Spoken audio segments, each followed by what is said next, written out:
wanted you to know how wonderful things.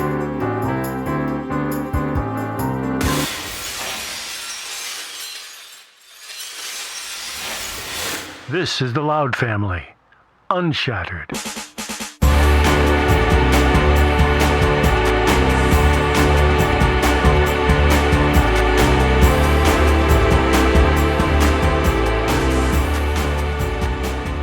Hey everyone, welcome back to the Loud Family UnShattered. I'm Grant Loud, sitting here again with Tina Lee. Hello. And Benjamin Davidson. Good morning. Hey guys, we're going to get into episode 3 here real quick. But before we do, I want to address from the Office of Unintended Consequences.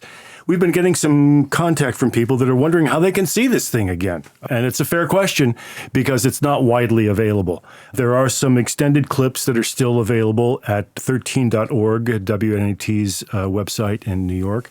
Some that are still available on YouTube channels.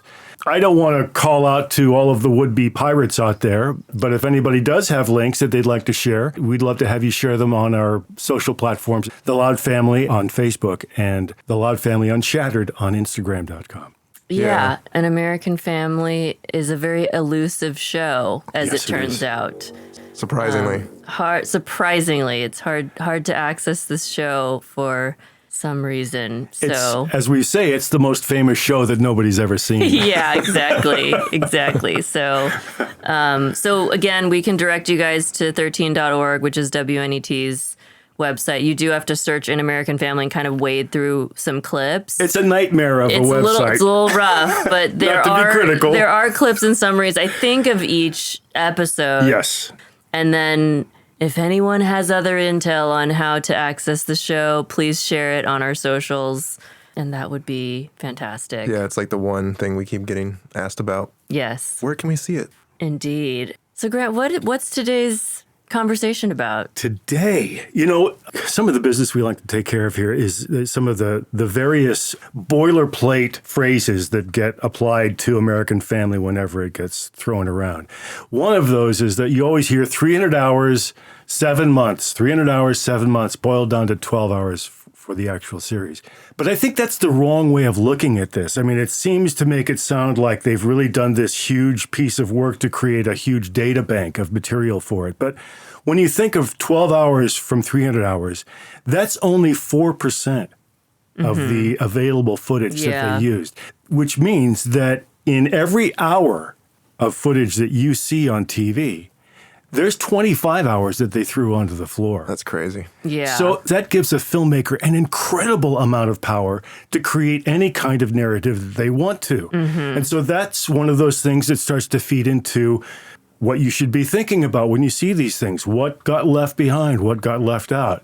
Luckily for us, some idiot at WNET burned the rest of the footage, so that's not haunting us anymore. Else that would be like Marley's ghost rattling its chains at us down the hallway. But yeah, it's no longer available. So what we're talking about today is getting into the basic day-to-day filming aspects of it, what it was like, how they made decisions, what they had to do in order to limit the scope of their footage, because 300 hours by itself to wade through, that takes a huge amount of time, and it took them a year to edit through it and create the series. Especially when it's like physical film. Yes. So having the proper coverage to create a coherent narrative becomes quite a challenge. So there was always an edge to say, what's interesting enough for me to turn my camera on? Or like an opportunity where potential family drama could happen. Yes, yeah. Being sensitive to that at all times, too. So there were a lot of these choices being made throughout the 7 months. Could you imagine you guys just like swum in the swimming pool every day, the whole time? Just did the same stuff. Just did the exact same thing every day. Well, as filming went on, I think we all definitely became more sensitive to opportunities that would not attract the camera. Yeah. So we were trying to. Okay, so you're like, I know they can't. They don't like filming this. So I'm don't gonna tell do Alan and Susan I'm going out here. Don't worry, we're not going to this party. No, that's not happening. Yeah, where are you going? The library. Yeah, that's interesting because I know Michelle says at one point, or actually a few of you say that you got good at avoiding the camera as time went on, as the months went on of recording day in and day out. So it's just kind of this weird paradox of of recording quote unquote real life on camera. Right. Because as we've said too, the camera does have an effect on your behavior. You can't not be self-conscious in that situation if you're just trying to live your life. So that was one thing that really struck me about this conversation that we're heading into, was just talking about what that was really like for you guys. When there is just that one person following you around, it's very isolating, and it does make you very self-conscious. Should I say something that I wouldn't normally have said? Like to try to look good or try to... Am I going to save face? And, having been told off by my mom or dad, do I say something about that? Do I talk back to them? I think that in a couple of different instances, I actually did a little bit to the camera as a breaking the fourth wall kind of thing. I noticed that. So we played to it once in a while too. So it was always a presence, and the more that it was there, the longer that it was there, the more it became an oppressive presence. Yeah. Just something that's like, that's enough. This is enough. You get up in the morning and the camera's already there, essentially, or Well, I mean, it could be. I mean, you come out into the kitchen and they were filming, breakfast or something. Yeah. It would surprise you. Yeah. Man, I don't know if I could handle that, honestly. Yeah. You guys did it with, such great, I guess, you didn't know what you were necessarily getting into. But, Well, you're missing those 25 hours. well, you're right. I need to see all the footage, please. Oh, God. No, God. Thank Let you, me God, make my own show out of it. I mean, it's a really good point you bring up. I think Kevin even talks about this in a future conversation of how that much footage of your guys' everyday life, in a way you can craft whatever story you want from all of that if you're whittling it down to 12 hours. Yeah, my dad at one point said that they could have made an action movie about the family dog. They could have made a 2-hour movie about the family dog with that much footage. And that's not that much of an exaggeration. Yeah. Well, it's a fascinating conversation. Yeah, this is probably my favorite of the conversations just because I love all the production stuff. Behind the scenes of And there were decisions that were made on a daily basis. For instance, I would never have just come out and said, "Mom, I'm going to sing Ape Man to you." I mean, that was set up. So how did that happen then? Well, they'd say, we want to film you singing maybe next week. So let's plan on Sunday. And so, I would have that week to prepare. So you're like, I'm going to sing this song. Yeah, pick a couple of songs and do it. And the same thing also there were other things that were created in post-production. She has a monologue that she prepared along with Craig to talk about some of the interaction with her and my dad.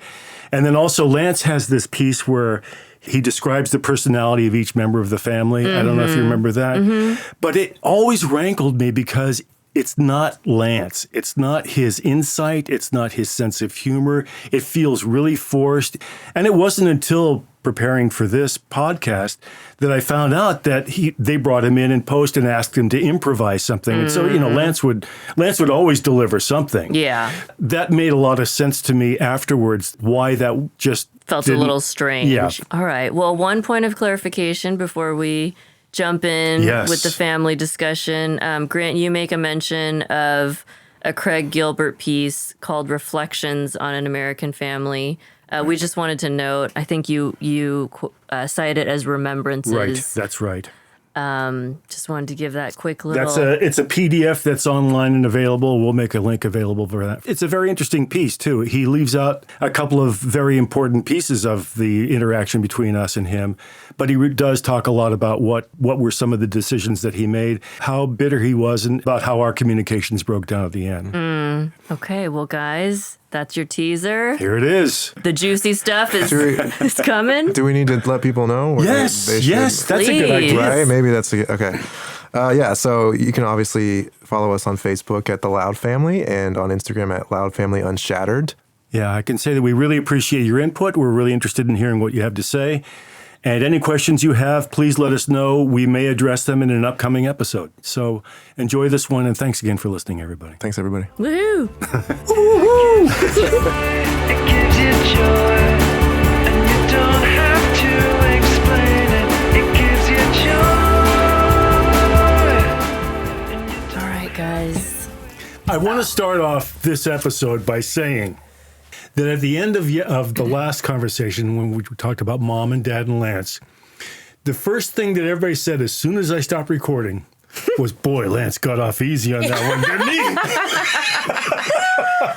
Oh, boy, we could have gone down a dark road there. It's true. Well, we could do some pickups on that. Like all of us, he had a dark side too. He it sounds did like. indeed. Yeah. We're going to save that for the Loud Family Unshattered After Dark. The outtakes. The Yeah. outtakes. The outtakes. I just think that we feel protective of him because he's been described as a devil and a leech-like iguana or something. Oh Yes. my gosh. Yeah. Wow. Well, we're going to transition. Actually, we're going to kind of pick up from where we left off, all about the start of the show.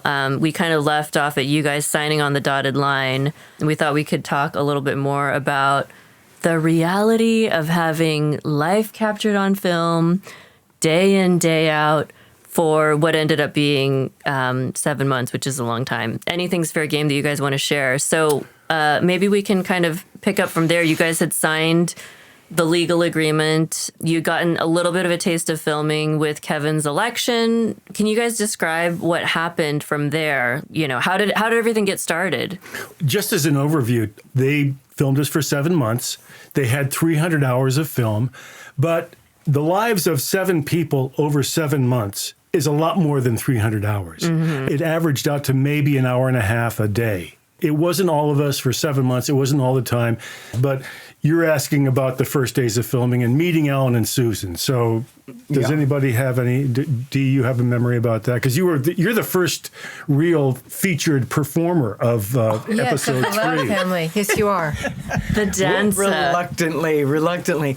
I just remember, meeting certainly Craig Gilbert in the initial conversation when we decided to step into this project. And then Susan and Alan Raymond as this husband and wife team, which was, from our perspective, they were a young New York couple. It was unorthodox to see a husband and wife team working together in that era, and it was kind of cool. Mm-hmm. They had a lot of stature. They had a lot of presence.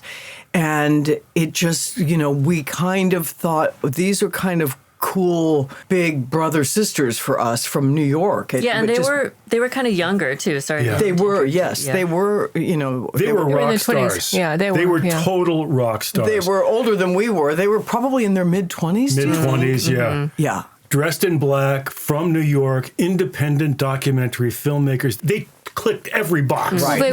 They were, Susan wore the greatest outfits. They were all from thrift stores. They were, Yeah. a lot of style. That's what everyone did at the time. We'd go down to Goodwill or something and get our outfits because Right. it was like, Yeah. it's great finds. So I think we connected with them. It was just kind of a cool, like our pet camera crew that they kind of evolved into. Yeah. And we befriended them. We developed a certain comfort level with them.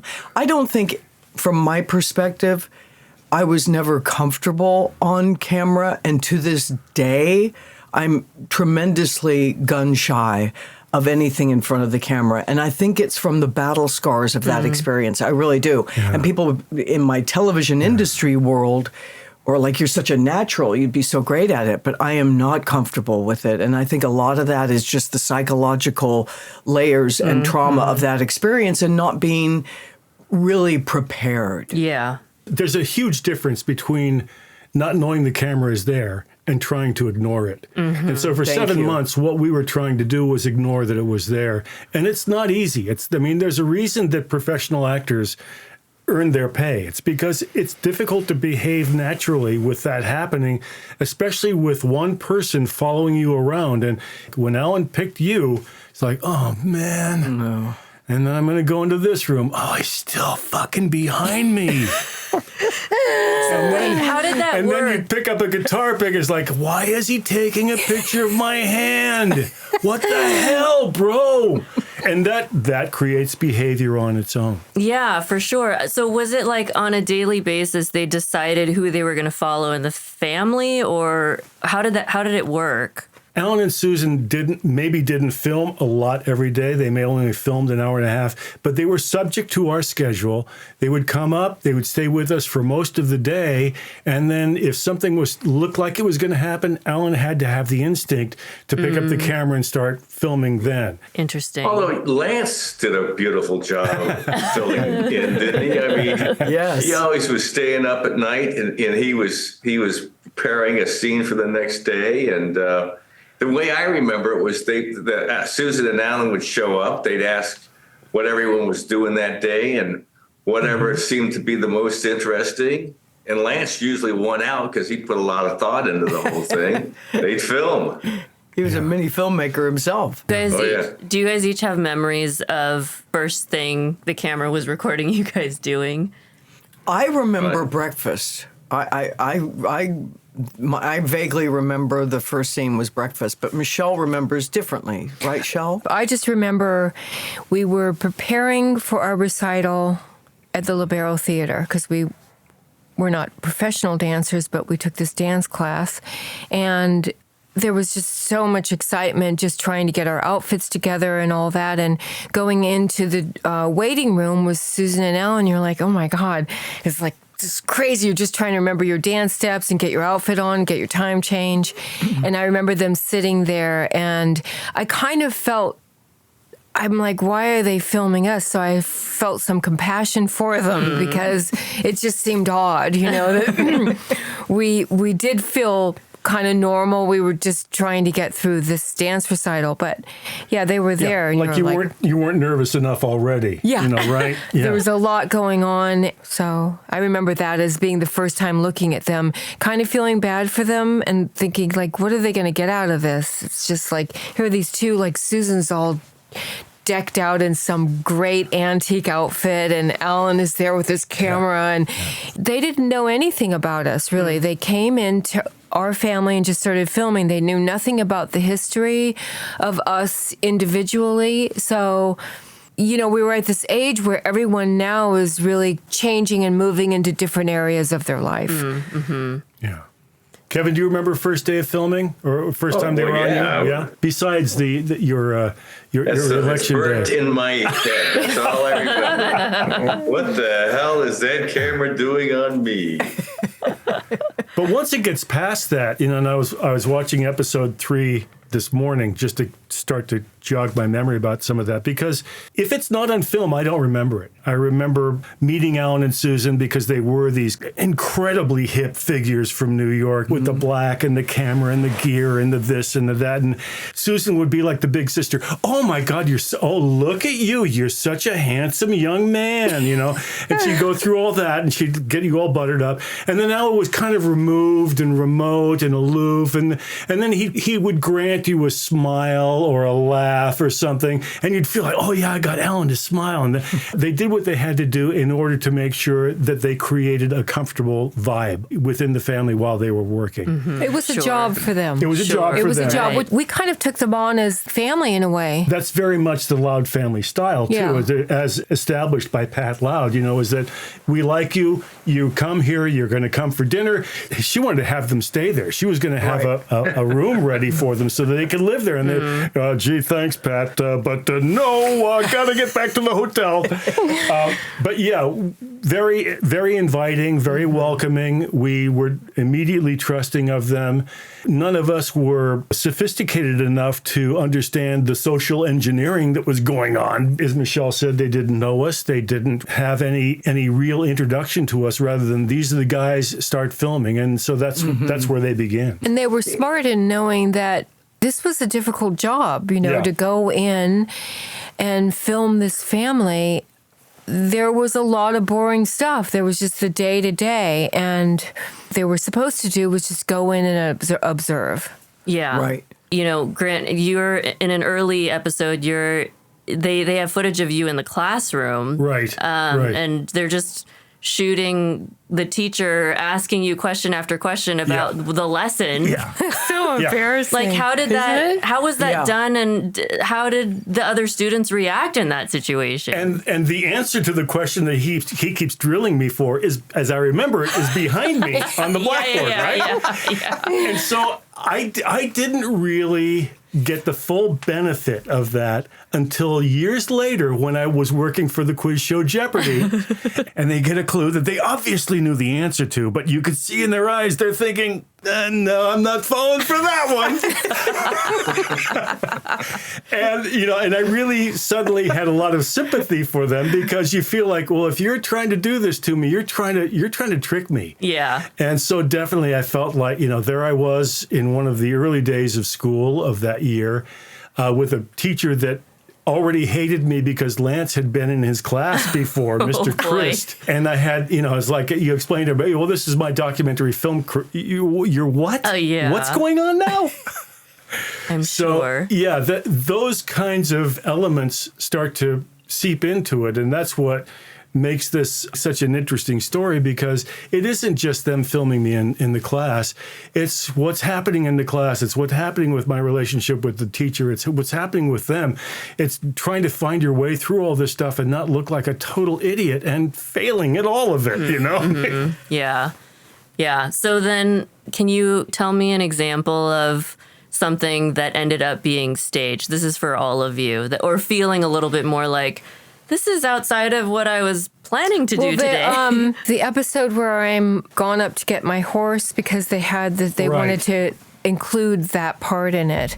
And it was like when they could film me and it was near a time where he needed to be fed, but then I needed to bridle him up and brush him and get him down to the house. And so the sound of Charlie walking up the hill is not real. I mean, the sound, they do clippity-clop, clippity-clop. That wasn't real.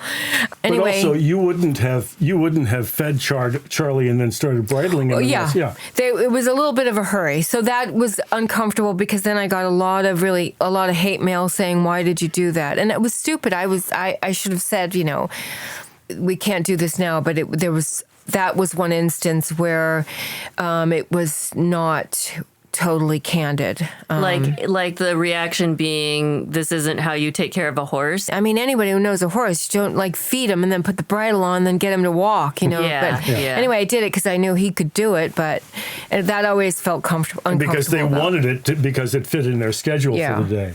I don't really have any specific memories of them manipulating any particular scene. Them kind of forcing themselves whenever I had a conversation with my my high school boyfriend at the time. Yeah. That was always inserted, but I don't really remember anything specific like that. That just seemed Like so stage invasive, didn't it? Did you ever have any thoughts about when you were talking with Brad on the phone and then they would just jack into the phone line and they'd start recording your conversation?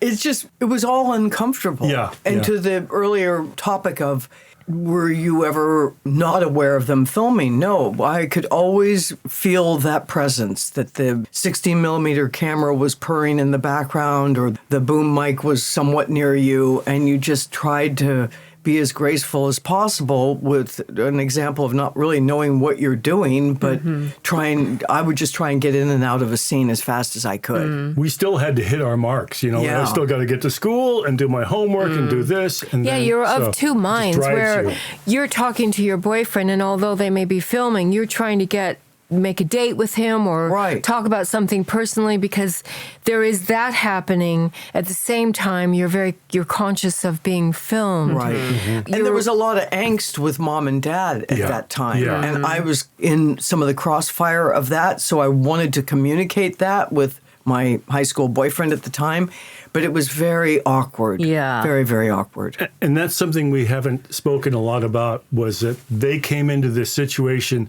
and there was so much tension in the household. It was a really, really difficult time for everybody.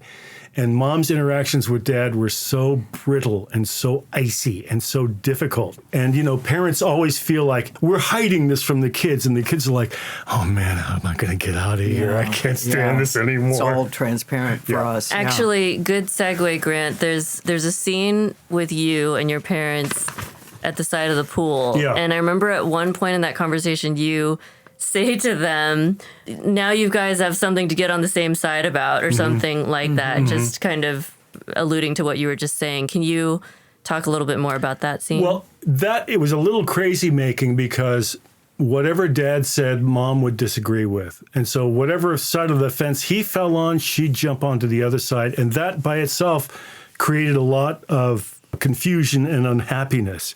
But that scene in particular, I was asked to speak to a documentary film class about 5 or 6 years ago, and they wanted to know about American Family and the process and this and this. And I said, well, what was your, what was your favorite scene? And they all said, well, it's the scene where you're standing with your mom and dad out by the pool.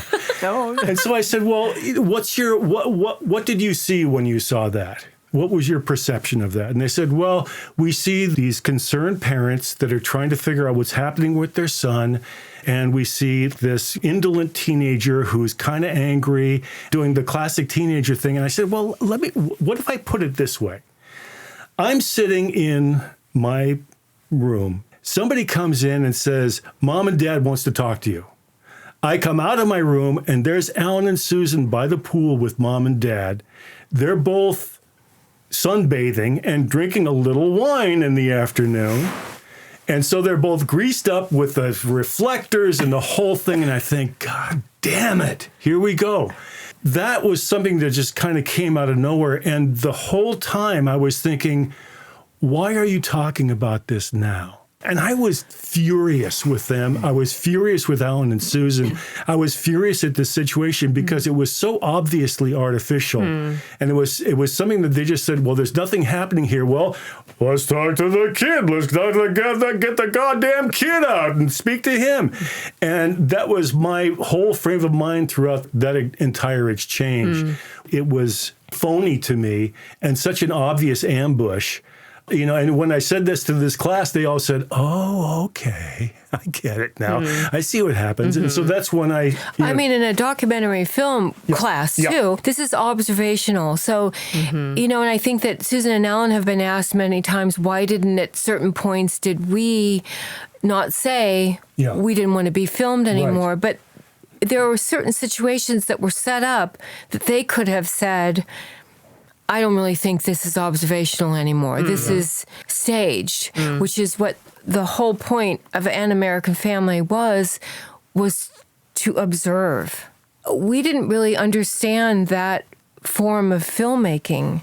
I mean, they could have said at that point, maybe we shouldn't film this. Yeah, and as I said, but it didn't get on the cutting room floor. In the first episode, to say that, they were all drawing their lines about what was observational and what was intentional. Don't you think that scene that Mom shot with Uncle Tom and Yvonne, where she goes down there and she talks about the marriage and what's upsetting her, I thought that was kind of contrived. I thought that they thought that they needed to put some sort of discussion to the whole thing. Yeah.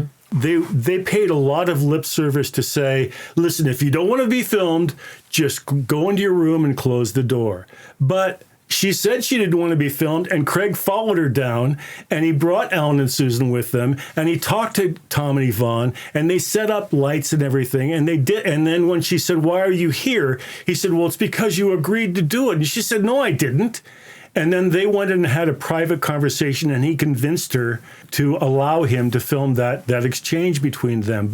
And at that point, when Mom went down to see Uncle Tom and Yvonne, her vulnerability was really bubbling to the surface. Really, really getting to the Mayday point. And so she started to break down. Emotionally, she's trying to keep this family together and save face on film. And at some point, it's just like, there's so much angst and emotional things going on in her mind and in her heart that at that point she's just like, I got to go down and talk to my brother. I thought was very interesting is Yvonne and Tom, they had some experiences that I don't think are pure. And Mom asked Yvonne on a couple of occasions what her experience was. And she said, Pat, we're not talking about my life. We're talking about your life.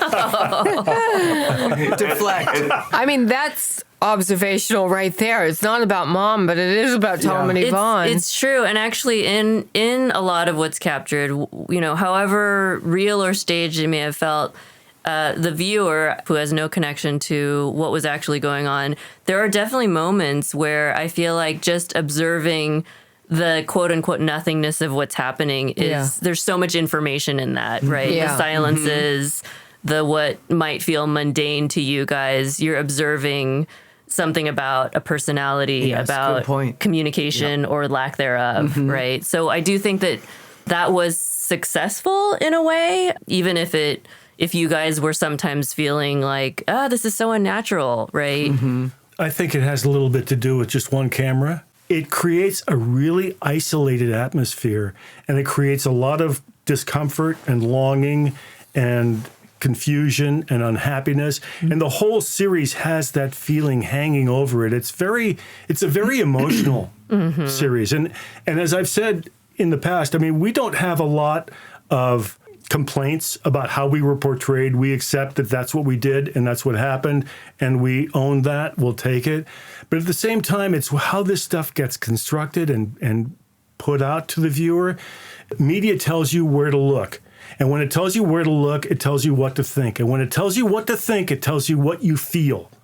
And that's all most people got out of this piece. They didn't extend themselves the extra step to say, does this mean anything to me? A lot of our fans did feel that, and they did reach back to us. And that's a lot of the reason that we are doing this, is because they said, I'm like that. That happened to me. I feel that pain. And so that's why it's so important to really keep your critical mind aware, no matter what you're looking at. Yeah.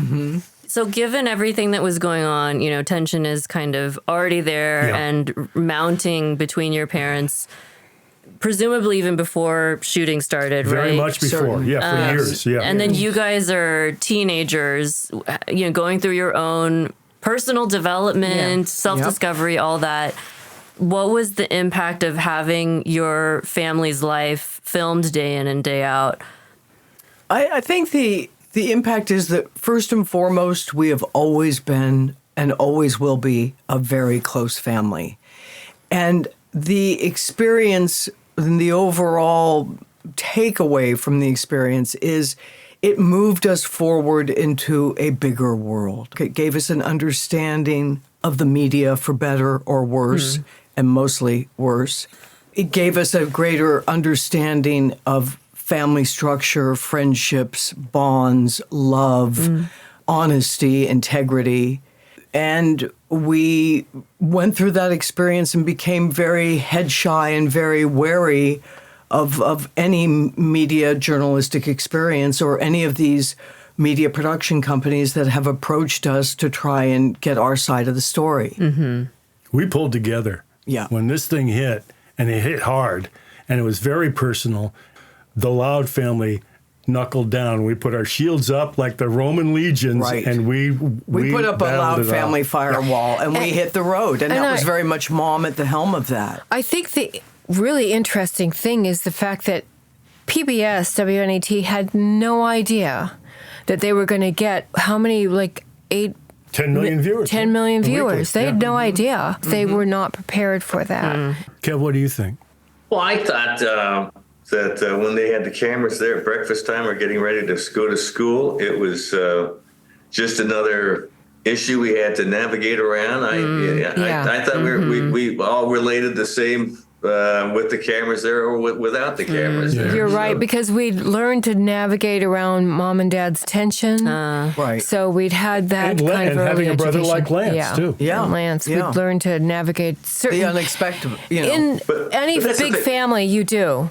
That's one thing I really noticed when I rewatched American Family. I didn't notice it the first several times I watched it, was that, Mom and Dad, as you said earlier, Grant, there was a lot of tension between them. I mean, he'd be saying something and she'd be taking pot shots, and a lot of tension. And when they separated, they were like the best of friends. Yeah. It was amazing the sea change that occurred. Yeah. And I felt like the house was just like, you even see her on film and she's so much more relaxed. And then if you go back and read interviews of either, Susan and Ellen or anything, they just say that the house was depressing. But I felt like we were finally just not having to deal with that relationship anymore, and we were allowed to deal with our own lives.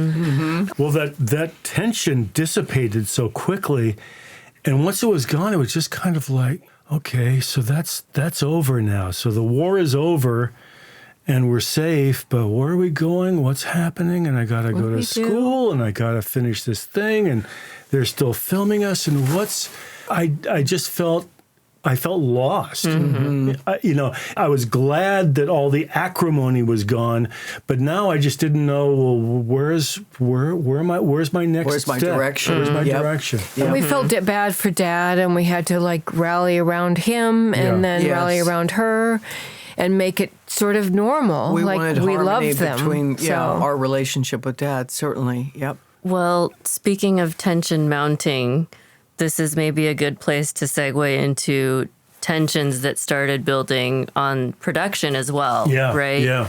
So can you guys talk a little bit about when that happened and why?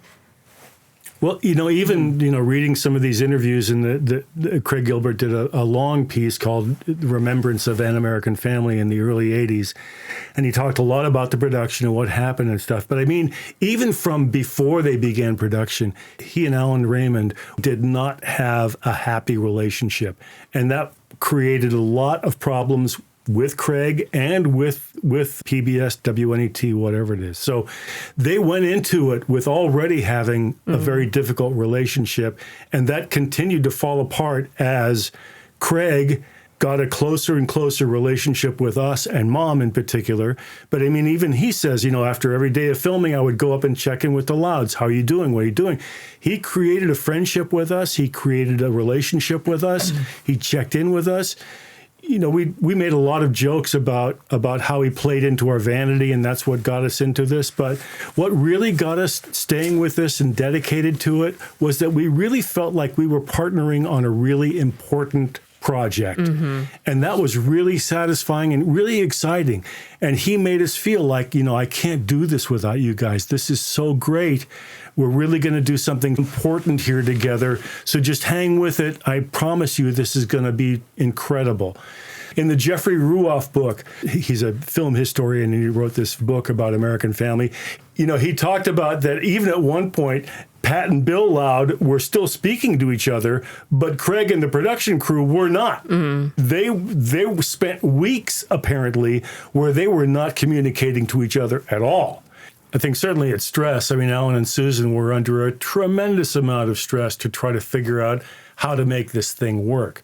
But at the same time, as I keep saying, everybody's drawing their own lines about what is ethical behavior and what's not. Alan and Susan were very much an audience for us as they filmed, smiling, laughing, winking. Sometimes they'd back you in the corner if they wanted you to get a reaction. The other dynamic about Craig was that he was just this, we'd never really met anybody like him before. He was an intellectual, he was calm, he won't, sit there and talk to you and listen to you. And it was just, he just had a very different approach with us. And I think with Mom too, in terms of having to deal with Dad, and all of a sudden she's dealing with this guy who's, listening to her and talking to her. And she had a camaraderie with him. Just because of his personality was just, he was an intellectual. I don't think we were really privy to the production angst behind the scenes. We weren't savvy enough to understand that as teenagers. We could certainly sense things. We're very intuitive. We're very, smart. We're very sensitive people. But Susan and Alan were kind of embedded in our lives. And Craig was sort of embedded in Mom's life. And so that dynamic together, moved this thing forward. But in terms of pressures from a production point of view, that's so much more from my perspective of an internal issue that I wasn't really aware of. Yeah. Well, I do know that they did make a lot of money. And anytime you get that type of money on the line, I'm sure that probably creates some issues. People are always trying to figure out what other people are making, and they have their own judgment and pay for that. But still, it was a rich production. It was a very expensive, rich production. And some of our commitment to the series was to say, well, they've spent all this money. We can't stop them now, or we can't say no now, or we can't close the door now, or we can't say you can have this now. It's like, okay, we committed to this. I mean, we gotta follow this thing all the way through. I mean, And long not past at any one time. point during production did we say, Yeah.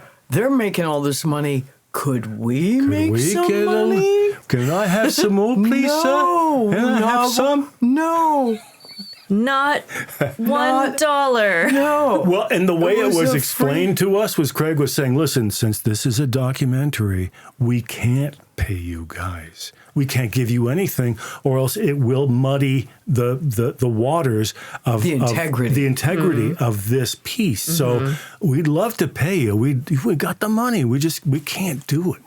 We understand that, Craig. That's fine. That's fine. Oh boy. But you talk about sort of kind of contrived scenes. I do remember, Dad's business suffered when the stocks The docs. docks went on strike. Yeah.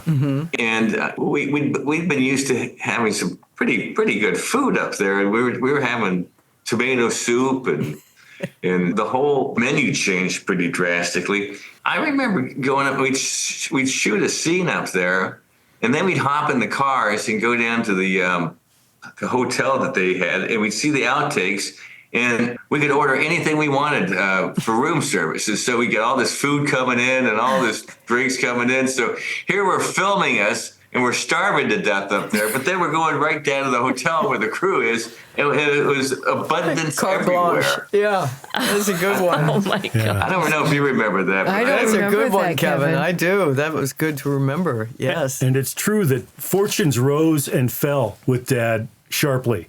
I mean, there was a time when we were going to private school, and then no, that's over now. We're back in public school, and then Dad's business fluctuated quite a bit. Tell me about it. Yeah, and this production put a lot of pressure on his business. Yeah. He dealt with a very, very conservative client audience base across the country, and they didn't buy it and they didn't understand it. And in the aftermath, Dad's company took a major hit.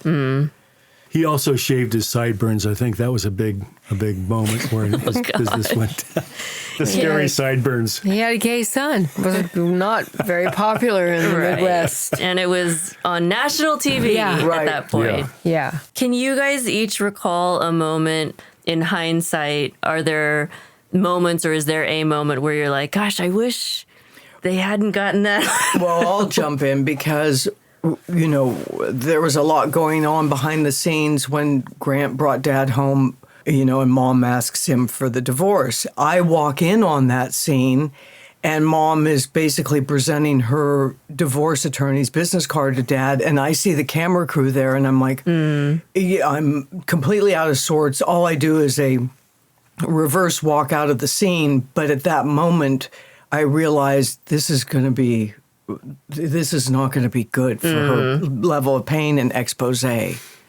Yeah, there's a lot about that to unpack. I think we're going to have a conversation dedicated to that moment. Yeah. And certainly, It was very, very uncomfortable. Yeah, I can only imagine. But I mean, I know that there was one scene in which during the summer where Mom is yelling at me as usual, and I was on the phone and with my girlfriend, and she's breaking up with me, and Susan jacks into the telephone to record that conversation, and Alan has his camera trained on me, and my friends are there, and they're saying, "You're such a moody bastard. What's your problem?"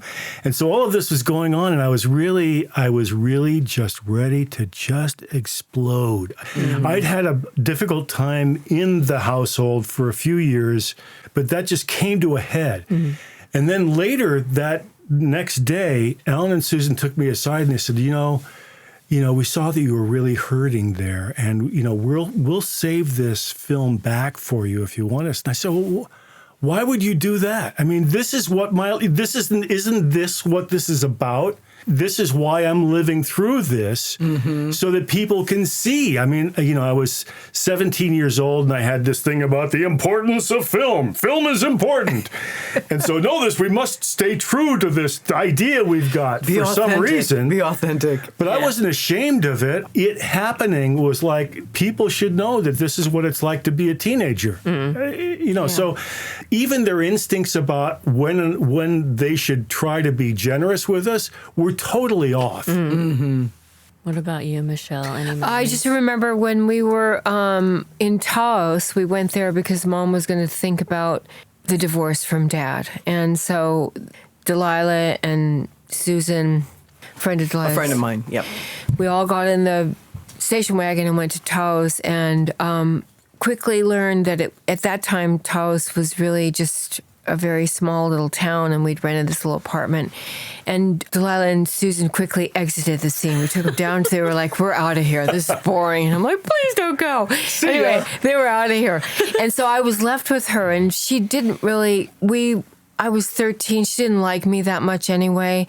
And Mom didn't like me, no. And I could But see. she loved you. She might not have liked you me. at that point, but she didn't did like love me. you. She didn't. I was not a great companion, and I remember she would cry in her room every night, and then there would be this lunch. She'd go to a lunch or something with people, and I had to go with her.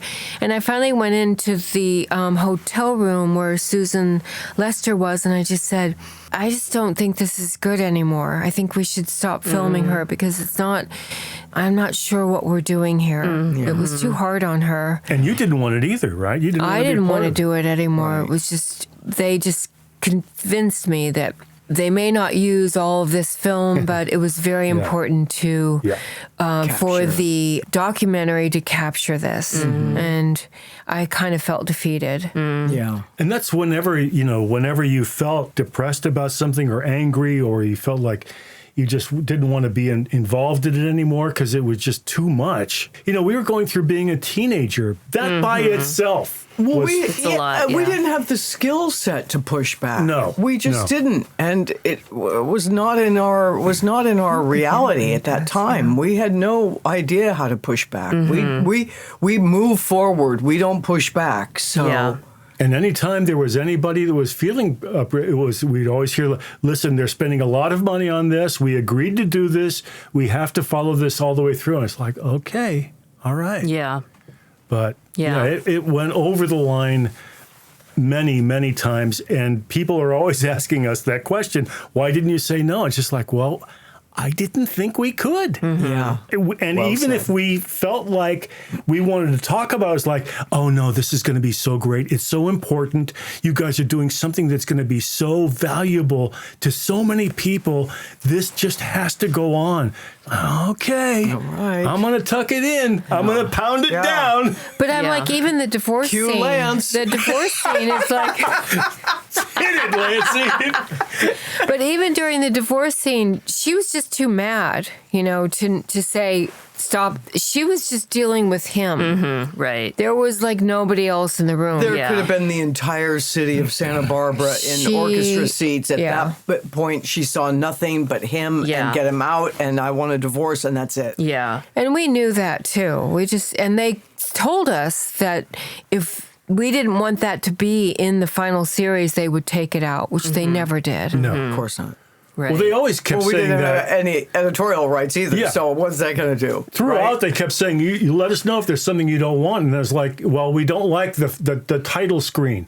Sorry, that's in. So that's going to be in. Divorce well, I don't scene, like sorry, this. that's in. Oh, that's going to be that. We have to use that because it won't make sense. Scene with mom and dad by the pool. That's in. That's in. Yep, that's Already sorry. in. Already That's edited. Already in.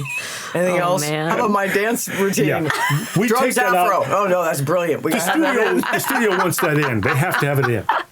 Kevin, any other memories just in terms of, I know you were maybe less on camera because you were on a big trip for a good amount of time, but I did want to give you a chance to share if you had anything else. Yeah, I had a wonderful time. I mean, the only time I was on the screen was really doing that tent show, and You were so great at that was a lot of organizing fun. all of it. Yeah. It was so good. Yeah, I was just behind the scenes. Grant did a phenomenal job of entertaining everybody, But I love, Kevin, how you planned everything. Yeah. You were in school. He was and the you were- executive producer. He was This is so the- great. this is the brainchild. pep- Walking down the hall, it's like, we got to get this, got to get that, got to go to that. And he was working the principal too, because the principal was saying, "What's going on here?" And he said, "Oh, we're going to do this thing." This is the pep rally. Yeah.